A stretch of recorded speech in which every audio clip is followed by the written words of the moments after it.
ورحمة الله وبركاته. أكسبس أكمل كنقولني كل كسلو. إذا لغاتي أرومون أكسيت ميلك أفتى أنا ودربنا باينا متفقا ميرا جنب شوي تونا متنا جنب الحمد لله قالني ربي كجلو. أوكما تري أقولون يعني نمني مالي أكهكي كسني.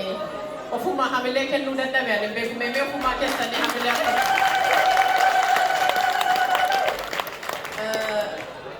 ega aga fonni yokanis oboleewwan kako jalqaba yokanis dur salaman waa'ee harargeerraa waan hedduu jedhanii jiru sanarra deebi'ee jechuudhaaf mitinnan kara kana bahee waldaa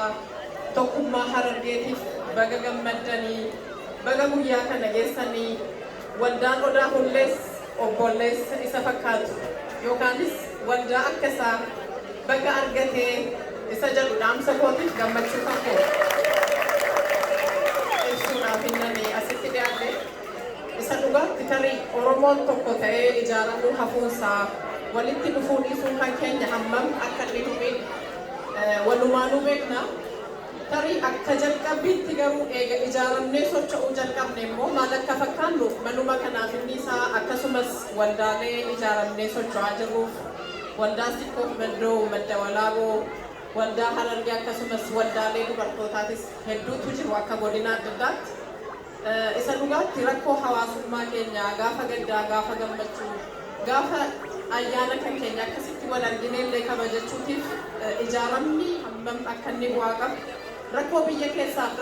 keessa jiru hiikuudhaaf hammam akka bu'aa irraa arganne akka jalqabaati kuni isa dhugaatti jalqabbii gaarii jalqabbii nama gammachiisuudha kun cimeetti fufuu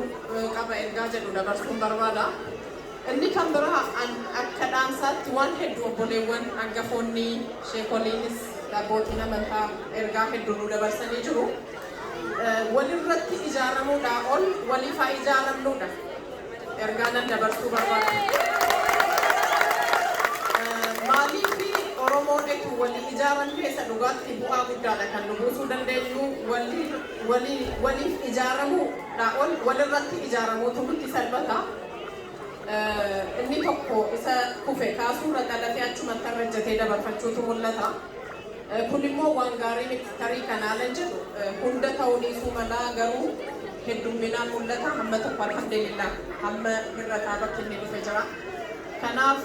waliin nu tokkoon keenyaaf faaya waan taaneef walirratti ijaaramuu dhiisnee waliif haa ijaaramnu ergaa jedhu maqaa waldaa odaa hulleetiin dabarsuun barbaada. Akkasumas dabalataan gammachuu keenya ala ibsinu waldaan dubartoota odaa hulleef waldaan dubartoota shanangibeef waldaan odaa hullee gamanumaan gammachuu ijaarama keessaniif qaban dhaammatanii jiru. Kanattaan fuudhaan nus gammachuu keenya achumaan wanti nuti ibsinu yeroo kuma tokko waan ta'uusaa Ya, मैं हमें लोगों को बोले थे कि बजम जो अध्यक्षानिया हमें ना करना थी अम्मा जनेगा